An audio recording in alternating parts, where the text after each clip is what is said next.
Hello friends, welcome to খেল দুনিয়া। আজ বিকেলে একটা দুর্ধর্ষ ফুটবল ম্যাচ উপহার দিয়েছে মোহনবাগান। তো মোহনবাগান পৌঁছে গেছে সেমিফাইনালে। এবার প্রশ্ন হচ্ছে মোহনবাগানের বিরুদ্ধে কারা সেমিফাইনালে খেলবে। তো তোমাদের জানিয়ে দিই, এইমাত্র Kerala Blasters versus Bengaluru FC match শেষ হয়েছে। সেখানে কিন্তু কেরালা ব্লাস্টার্সকে 1-0 গোলের ব্যবধানে বেঙ্গালুরু এফসি হারিয়ে দিয়েছে, যার ফলে আগামী 27 তারিখ মঙ্গলবার যুবভারতীতে মোহনবাগানের মুখোমুখি হচ্ছে বেঙ্গালুরু এফসি।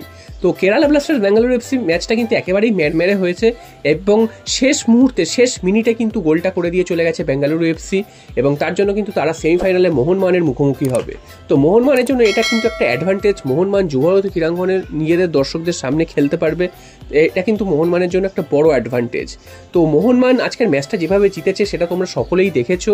তো সেখানে কিন্তু মোহনবাগান বারবার পিছিয়ে পড়েছিল ম্যাচটাতে। তো সেই জায়গা থেকে মোহনবাগান ঘুরে দাঁড়িয়েছে, যদিও মোহনবাগানের খেলাও কিন্তু খুব একটা ভালো হয়নি। মোহনবাগানের যে টিম বা যেসব প্লেয়াররা রয়েছে সেই অনুযায়ী তারা কিন্তু খেলতে পারেনি এবং কোচও কিন্তু অনেকগুলো চেঞ্জেস করিয়েছে এবং ঘুরিয়ে ফিরিয়ে অনেক পরীক্ষা নিরীক্ষা করেছে, যার ফলস্বরূপ কিন্তু মোহনবাগানের সেই খেলার তেজ দেখা যায়নি। তো তারপরেও মোহনবাগান জিতেছে এবং সেটা কিন্তু অনেকটা ভাগ্যের জোরেই, কারণ মোহনবাগান বারবার পিছিয়ে পড়েছে। তোমাদের বললাম একটা সময় কিন্তু 3-2 গোলে ম্যাচটা কিন্তু পিছিয়ে ছিল মোহনবাগান।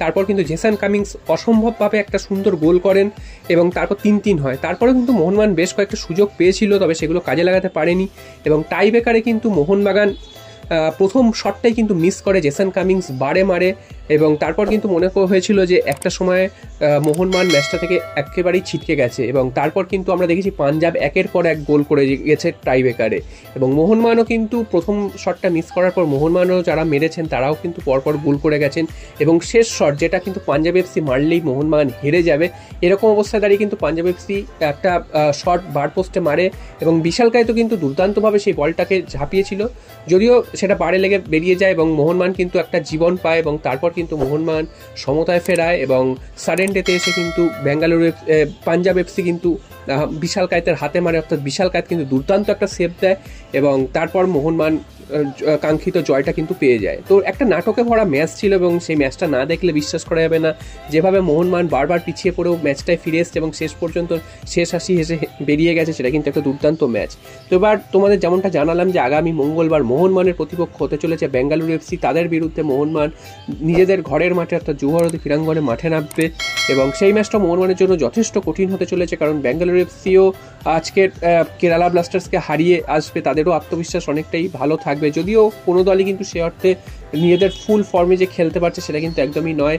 তারা প্রত্যেকেই প্রি সিজনের মধ্যে দিয়ে যাচ্ছে, মোহনবাগানও তাই যাচ্ছে।